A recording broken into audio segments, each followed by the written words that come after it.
ఆంధ్రప్రదేశ్కు జరిగిన అవమానాలను మరిచిపోకూడదని మాజీ ఎంపీ ఉండవల్లి అరుణ్ కుమార్ అన్నారు. రాష్ట్ర ప్రయోజనాల కోసం అన్ని పార్టీలు కలిసి పోరాడాలని విజ్ఞప్తి చేశారు. ఉండవల్లి ఆధ్వర్యంలో విజయవాడలో నిర్వహించిన రౌండ్ టేబుల్ సమావేశం ముగిసింది. ఏపీకి కేంద్రం ఇచ్చిన వాటిపై ఐవైఆర్ వేరే లెక్కలు చెప్పారంటున్న ఉండవల్లితో మా ప్రతినిధి సత్య ఫేస్ టు ఫేస్. చెప్పారుగా వాళ్ళకి ప్రధాన కారణం మేము టీడీపీ తోటి కలిసి వేదిక పంచుకోమన్నారు. అలాగే సిపిఎం వారేమో మేము బీజేపీతో పంచుకోమన్నారు. It is all because of the ఎలక్షన్ల ముందు కలిసి కూర్చుంటే రాంగ్ సిగ్నల్ వెళ్తుందని అనుకున్నారు, మానేశారు. ఇంతకు ముందే అనేక సార్లు కూర్చున్న ఫ్యాక్ట్ ఫైండింగ్ కమిటీ కానీ ఇతర కమిటీలు కానీ ఒక్కొక్కటి ఒక్కొక్క ఫిగర్ చెప్తున్నాయి. ఈ రోజు ఏమైనా అదే ఫిగర్ వచ్చింది, కొత్త ఫిగర్ ఏమైనా వచ్చింది? రకరకాల ఫిగర్లు వస్తుంటాయి కాదు సార్. ఇప్పుడు అంతిమంగా ఈ మీటింగ్ యొక్క సారాంశం ఏంటి, ఏం చేయబోతుంది మీటింగ్ తర్వాత? మీటింగ్ లో ఏం లేదు, ఆంధ్రప్రదేశ్కి సంబంధించిన ఇంట్రెస్ట్లు కాపాడటం కోసం అన్ని పార్టీలు కూడా రేపు ఎలక్షన్లు అయ్యాక కలిసి వెళ్ళాలి.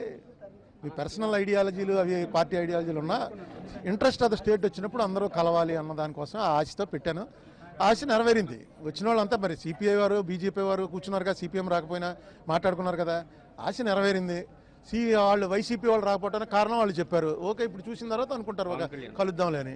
పవన్ కళ్యాణ్ వచ్చి గ్లామర్ పెరిగింది. పవన్ కళ్యాణ్ పూర్తిగా అంగీకరించాడు. ఉండవల్లి చెప్తుందంతా నేను 100% ఏకీభవిస్తున్నాను అని క్లారిటీగా చెప్పాడు ఆయన. ఆయనే ఎక్కువ మాట్లాడి ఇక్కడ ప్రెస్ మీట్కి ముందైతే వెళ్ళిపోతానన్నవాడు ప్రెస్ మీట్కి వచ్చి ప్రెస్ మీట్లో కూడా మాట్లాడి వెళ్ళాడు ఆయన. So it's a good sign.